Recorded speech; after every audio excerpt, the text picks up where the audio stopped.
Welcome to the highlights of, welcome to the showcase for iteration 21.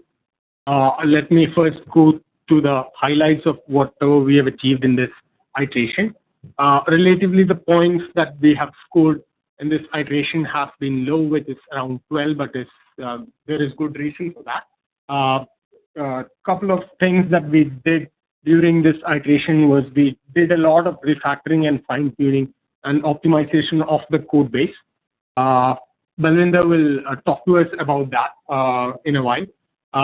Also, there are two stories which are fairly large stories which we picked up in the middle or in the late in the iteration, which was display facility list and selection page, which was the implementation of the offline caching of data, which the user can see, and also the change of preferred language for the user.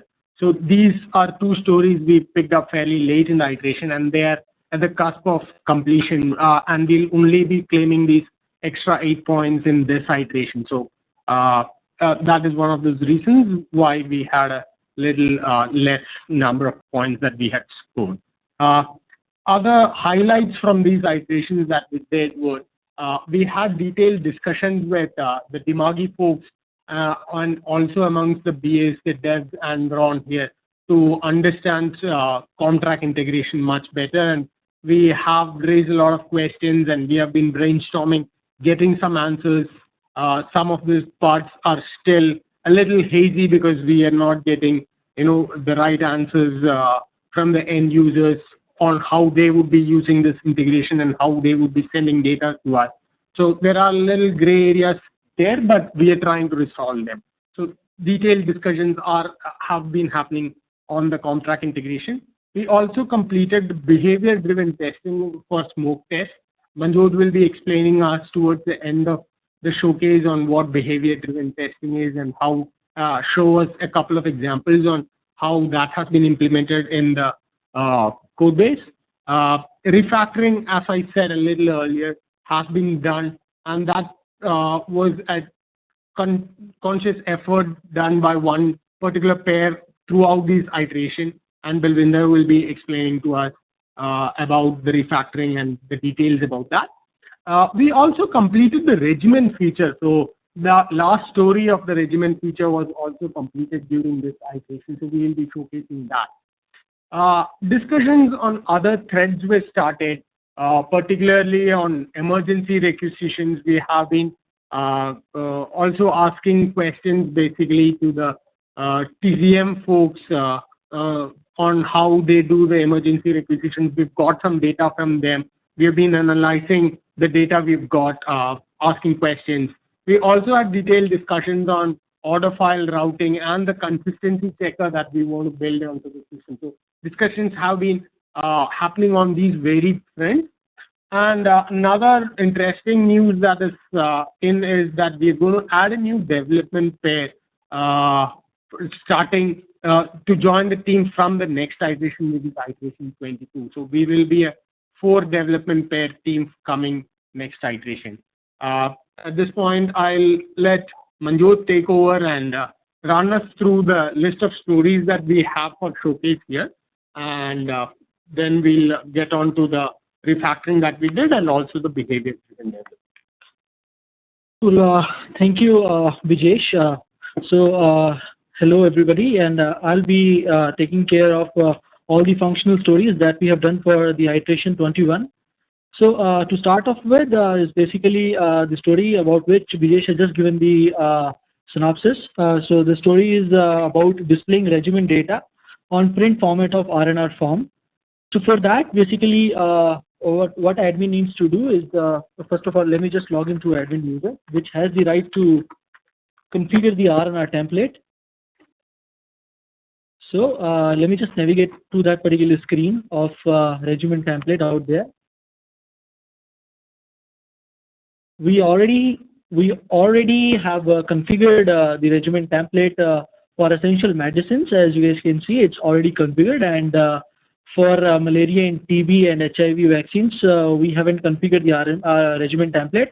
So as per the implementation, if a regimen template has been configured for a program, So that tab will be shown in the RNR screen. Regimen tabs will be shown on the RNR screen. And if there is no regimen template configured for any of the program, then RNR template, RNR screen will not have that regimen tab over there. So essential medicine, we are expecting a regimen tab over there, and for malaria and TB, we don't have a regimen tab or that particular RNR screen. So to go to the RNR screen, I will log in as a user which is having the create RNR right. So that user is store in charge. We'll wait for the page to load, and then we'll navigate to the initiate RNR screen.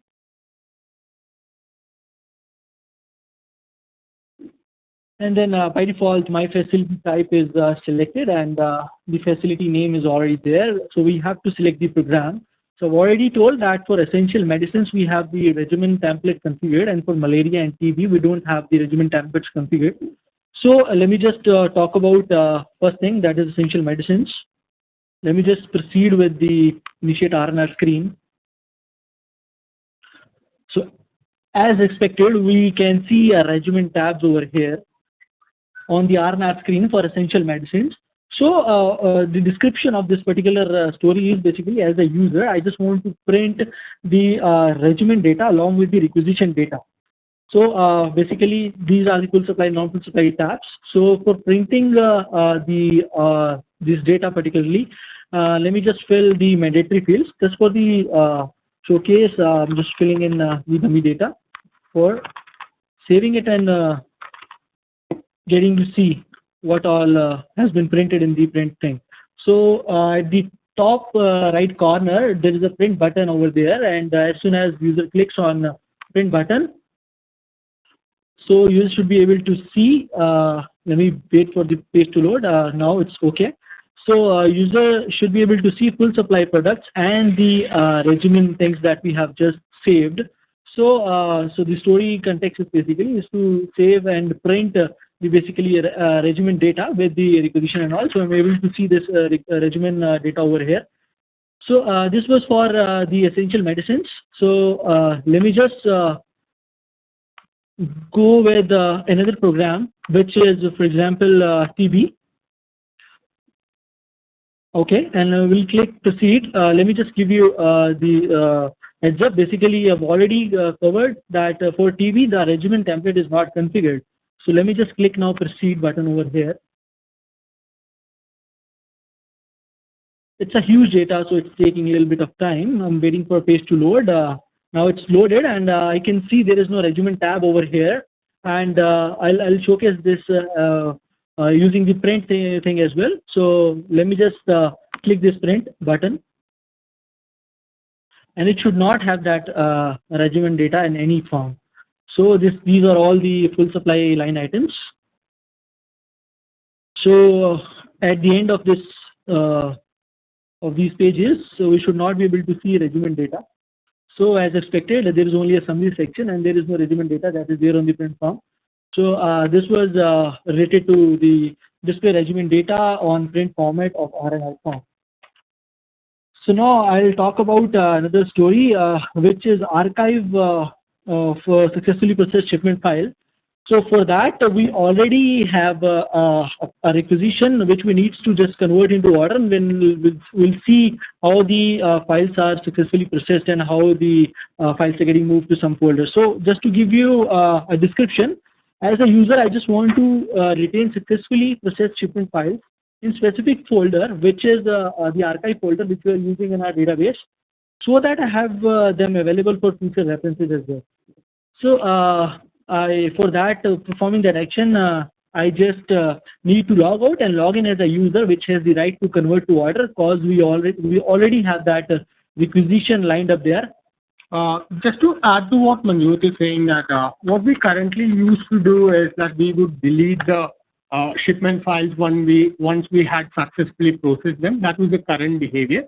And with what we're doing with this story is that we're archiving that for future reference on the separate folder altogether. So all the processed shipment files, once converted from an order, are going into a directory where they will be archived. Thank you, Brijesh. So I'm already logged in as a user, which has the right to convert to order. I'll navigate to that screen, convert to order screen. So I should see all the requisitions for converting to order over here. Let me just, I have a single order to be converted, and I just click convert to order button, and then I'll click OK. So there is no pending RNRs to be converted to order now, and I should be able to see this order in the view order screen. So let me just navigate away to that screen. Waiting for page to load. It's loaded. And now, as you guys can see, there's an order list over here. So the order status, as soon as it is converted to order, its order status will convert it to released, as you guys can see over here. And there is a download CSV link over here, which shows the how many, what are all the, what is the order number and what are the products that we have for this particular order. So let me just download that CSV and see what all content it has. So I'm waiting for that CSV to be open. It's open. Let me just zoom it.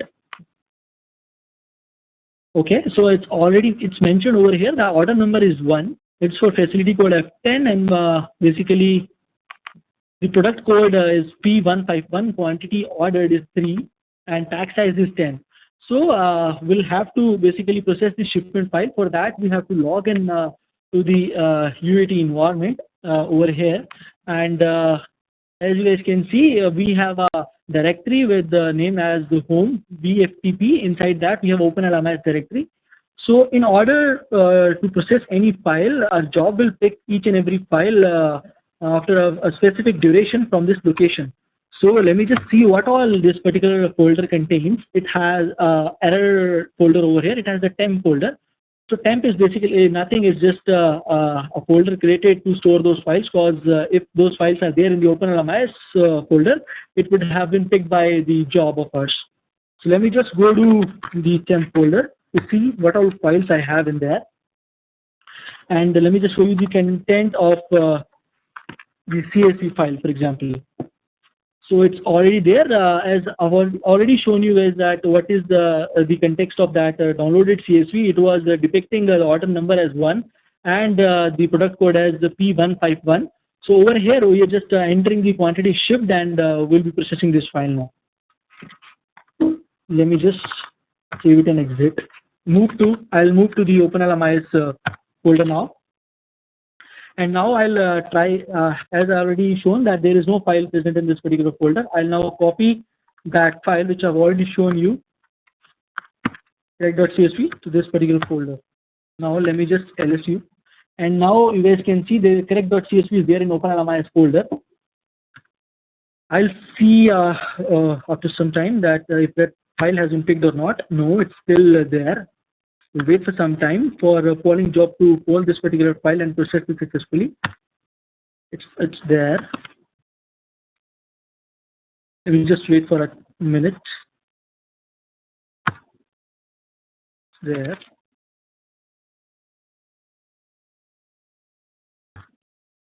And as expected, it has been moved to archive folder, and correct.csv is already processed.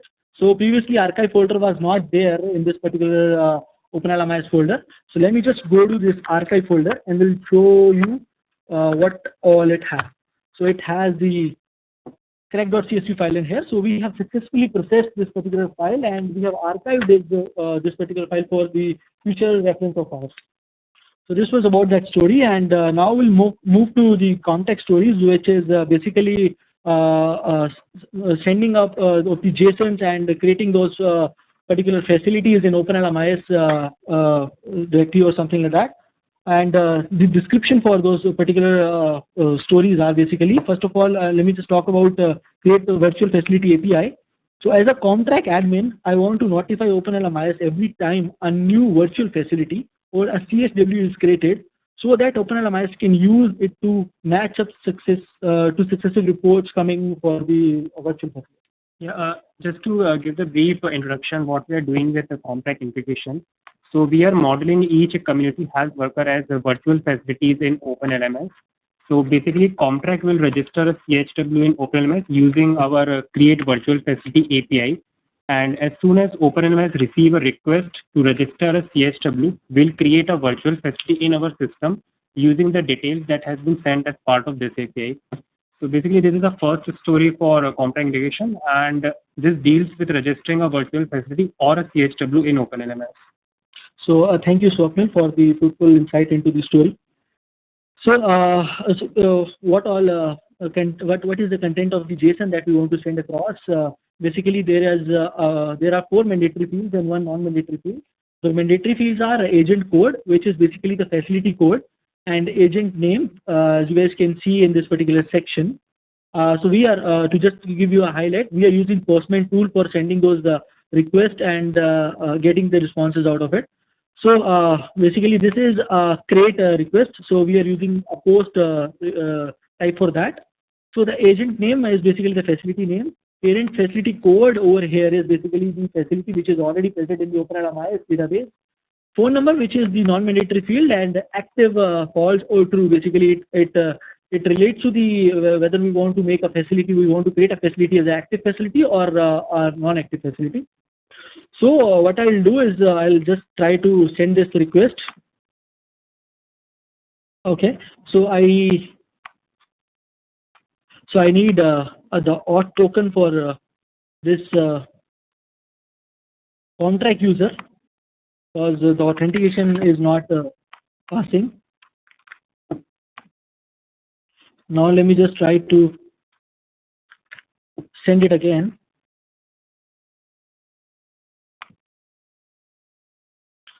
So as you guys can see, basically I've received a success message that the CHW created successfully, or a virtual facility has been successfully created. But now I'll show you guys that in OpenLMIS how we can see what all facility has been created and what is the basic field that has been filled because of this creation. So let me just log in to OpenLMIS user, to OpenLMIS application basically, and we'll log in as a user which is having the manage facility right. So that user is admin. So I'll navigate to manage facility screen. We'll wait for page to load, and then in Postman, as I was already told you, that facility CommTrack is the agent code over here. So let me just try to search that. So we have found a new facility CommTrack, basically facility code and facility name is Manjur. So we'll try to go into that particular screen and we'll see what all information has been created for a particular facility. So I was just to give you a little information that over here the active flag is false in case of this facility. And let me just show you in OpenLMIS application. This is the active facility, and it is no by default because it has been sent from the CommTrack, and basically the facility code is this, and then the facility name, which was the agent name over there. So and basically what is the role of parent facility code over there is basically the newly created facility will inherit all those facility types. For example, this is the facility type or the geographic zones and all from the parent facility or the base facility, and will allocate it to this particular facility, because we haven't sent any of the parameters as a part of that facility creation request from CommTrack. So this was about basically the creation of the virtual facility. So now I'll talk about the next story, which is basically the updation of virtual facility API. So let me move to Postman again, and we'll try to alter this active flag. So let me just go to that request, copy the auth token. Now, so we have this update request over here, which is saying that now the active flag has to be true for the agent code facility CommTrack, so which we have already created. So I'll try to fire this query now. So as you guys can see, we have got a message as success CHW updated successfully. So let me just move to OpenLMIS application, and we'll search for this facility again.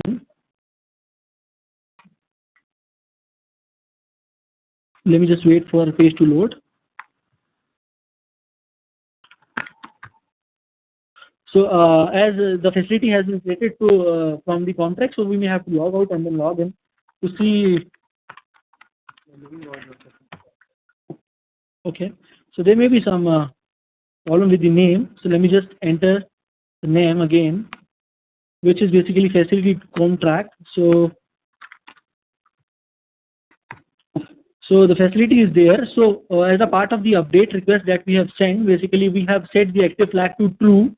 So let me just see whether that updation has been successfully made or not. Yes. So the active flag is true for this facility that we have just updated using the CommTrack. So as a part of this stories, these updation and creation stories, we have various validations over here and all. So for example, the active cannot be other than a true or false value. So if we have, for example, any other value for this active flag and we are trying to send this response, so we are getting an error over here that active facility should be true and false. There are various other validations also for this as a part of the story that we have done. So this was about the update virtual facility API, and luckily we have another CommTrack story over here which talks about facility and program atom feed. Yeah, so basically the purpose of this feed, as currently in Tanzania and Zambia, we maintain a program. The replenishment process is governed by at program level. And for CommTrack integration, we have assumed that OpenLMIS will be the system of reference of program. So we'll be feeding all programs that are present in OpenLMIS system to CommTrack. So this is basically a atom feed where we are updating CommTrack with any change related to program. Thank you, Swapnil. So as a part of this story, basically we have handled what all scenarios that we can take care of regarding the facility and program mappings. So it can be done as a part of the updation can be done as a part of the UI, or it can be done as a part of the uploads and all.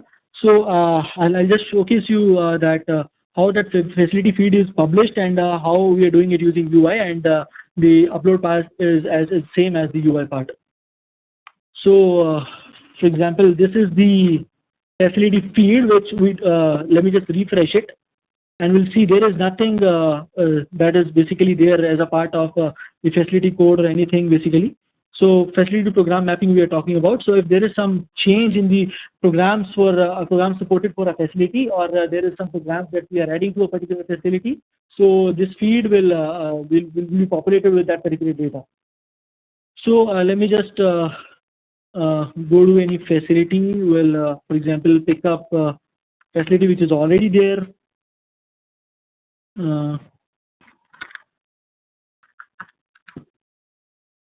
I'm so sorry, it's what is the name? F10 is not there? What's I don't know, some session.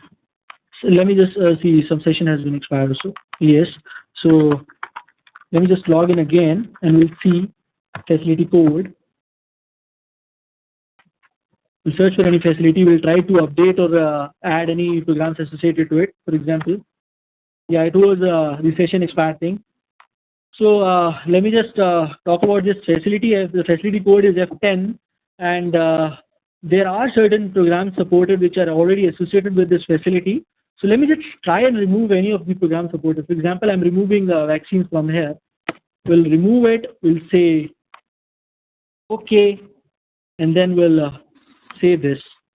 So let me just see what is going on with the feed over here. We'll try to refresh it. First of all, we'll maximize a bit, and then we'll try to refresh this feed. And then, as you guys can see, there is a feed that's been generated for the facility F10, and basically the rest of the programs that are already there, that haven't removed, basically are published as a part of this feed. So essential medicines, malaria, were the programs, and TB.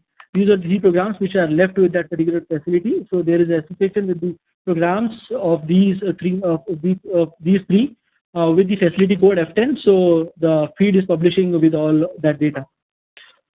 So this was a little bit related to the facility program atom feed that we have done as a part of this iteration. Similarly, we can do this, we can change the, or we can update, or we can create the mapping of program and facility using the uploads as well. So in the similar case, if we are doing some upload, or we are adding something, we are deleting some program from the facility and all. So in the similar fashion, the facility feed, the feed will be, program supported feed will be published, and we'll be able to see all those feed data in there.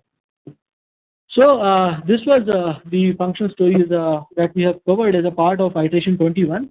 So as Vijesh has mentioned in the start, that we have already implemented the BDT as a part of this iteration.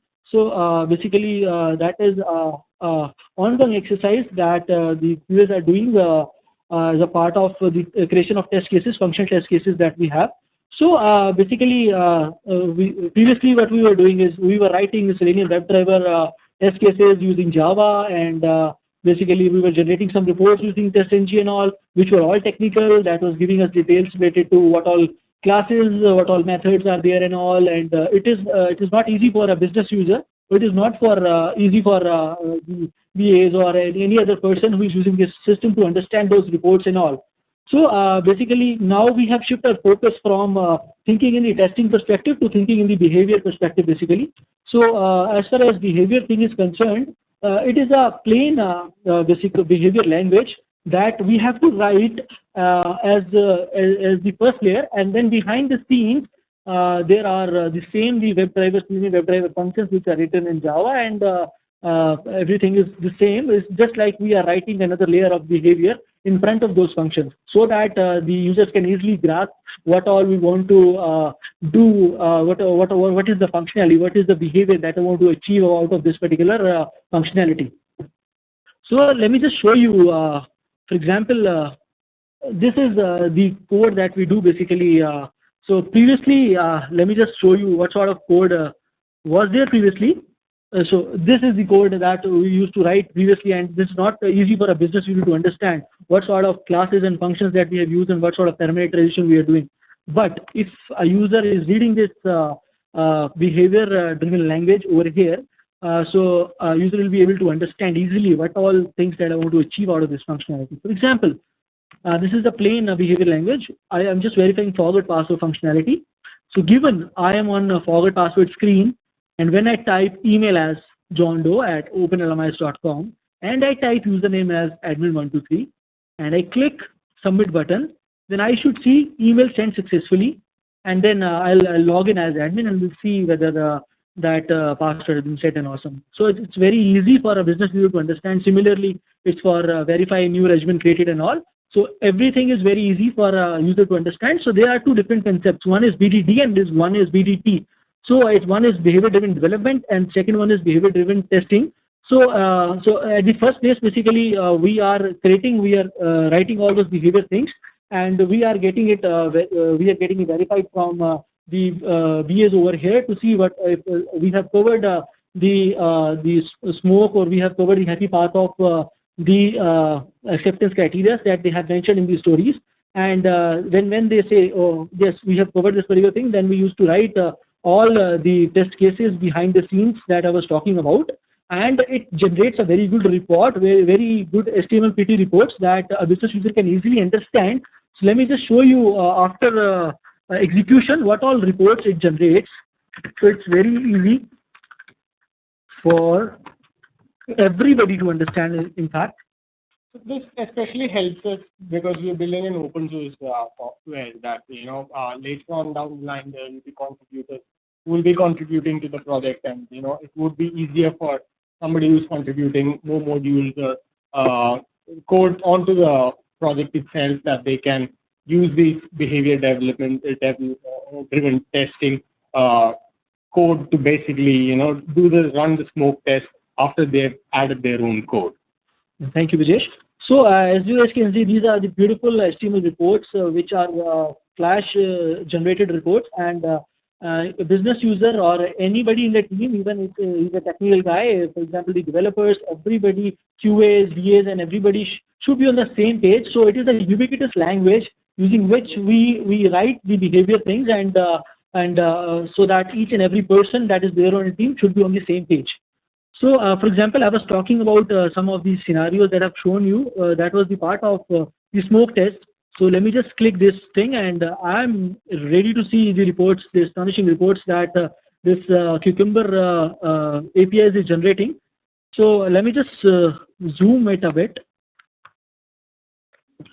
So these are all the reports, and for example, I was talking about this verifying forward password functionality over there in the code. As you guys can see from the reports itself, a user can easily understand what sort of functionality that the QAs or the developers have written in this scenario, and they can take a decision whether the app functionality has been covered or whether the acceptance criteria are already covered in this particular thing or not. So it gives you various other features, which I don't think in the interest of time we should be talking about. But these are the high-level features. These are all the high-level benefits that we get because of the Cucumber reports, because of the Cucumber implementation that we have done as a part of OpenLMIS functional test creation. So this was a little bit about what all functionality that we have covered in iteration 21 and the BDT implementation that we have done for the OpenLMIS project that you're working on. Next, Balwinder will be talking about what sort of enhancements that we have done on our project, and over to you, Balwinder. Hello, everyone. So I would be talking about the refactoring that we did as a part of this iteration, and because of which we were not able to deliver the functional points. So first, just to explain a bit about the refactoring exercise that we do. So this exercise is not a one-time activity that we do, and we keep picking up refactoring tasks as an ongoing activity as part of every iteration. So the particular refactoring that we did for this iteration was related to the acquisition screen. So how basically refactoring helps us is it keeps the code more structured, and as the code grows, the maintenance is important, and refactoring helps us maintaining the big code base that we have. Also, it helps us to identify what are the bottlenecks in the project in terms of performance and otherwise, and helps us to resolve them. In this particular refactoring task on the requisition screen, what was actually happening was whenever we were switching the tabs, there was a memory leak that was happening, and because of this particular memory footprint, it might have happened that after a switch of 15 to 20 times of tab between full supply and non-full supply and regimen, the browser might have crashed. So it was important for us to take up this task and do the refactoring so as to reduce the memory footprint and make it a smooth experience. So while we are switching the tabs, there should not be any memory footprint or memory leakage. The activity is still going on. We have achieved considerable improvement in the memory footprint that is done, and we would probably be able to reduce it and have a well-performing requisition screen after this particular task is done.